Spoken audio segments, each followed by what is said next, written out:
Promouvoir le mieux manger, faire en sorte que nos comportements alimentaires soient autant source de plaisir que favorables à la santé, telle est la mission du Fonds français pour l'alimentation et la santé. Alors, juste avant la trêve des confiseurs, un large panel de professionnels a répondu à l'appel du Fonds pour partager ses connaissances, identifier et étudier les leviers sur lesquels il est envisageable d'agir pour modifier de façon positive notre alimentation.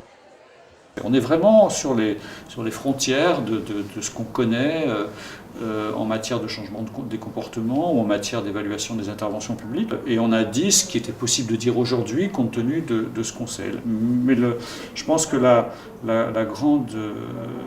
l'apport du colloque, et en tout cas je pense que ce qui a plu aussi beaucoup aux participants et au public, c'était de voir toutes ces choses-là réunies et de voir comment les points de vue de quelqu'un qui va mettre des produits dans un rayon ou de quelqu'un qui va chercher à améliorer la santé de ses concitoyens pouvaient finalement réfléchir autour des mêmes concepts, avec les mêmes outils, dans un environnement intellectuel, je dirais, et conceptuel qui s'unifie.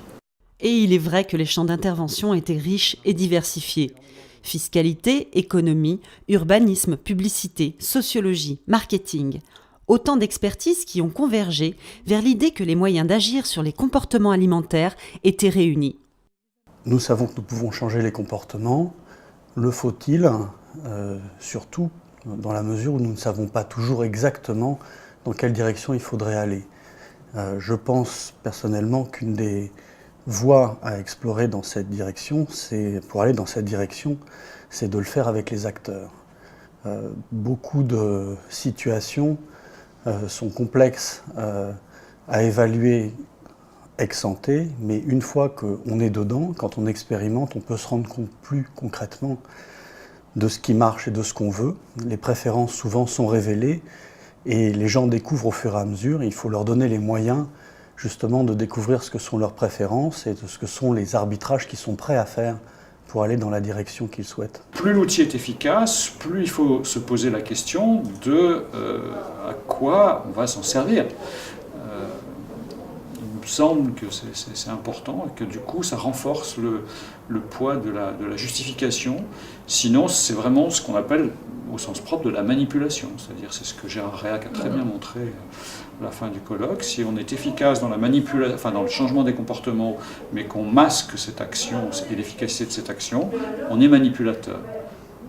Si on explique en revanche à l'individu ce qu'on va faire, pourquoi, etc., on le place dans une position délibérative et il peut décider s'il accepte ou pas. Informer mais ne pas manipuler. Tel est l'enjeu de la communication du manger mieux qui se doit d'être éthique. C'est dans ce cadre que la prévention commence à porter ses fruits, grâce notamment au phénomène des petits pas, ces actions qui par leur multiplicité modifient durablement nos comportements. Si vous avez vu OBEPI 2012, vous savez, cette suite d'enquêtes remarquables qui tous les 3 ans nous donne l'épidémiologie de l'obésité, ça augmentait de manière qu'on croyait linéaire. Enfin, il semble y avoir un infléchissement et cette augmentation seulement modeste de la prévalence de l'obésité entre 2009 et 2012 pourrait correspondre, nous dit-on, à un ralentissement significatif de sa progression. Donc il se peut que toutes ces actions qui ont été commencées maintenant depuis une vingtaine d'années commencent à porter leurs fruits et la vraie question, c'est comment continuer à progresser. Et face à nos résistances au changement, à l'arbitrage individuel et la définition de ce qui est bon ou non dans l'alimentation, le Fonds français pour l'alimentation et la santé n'a pas fini de faire parler nos assiettes. Je crois que ce colloque marquera les esprits.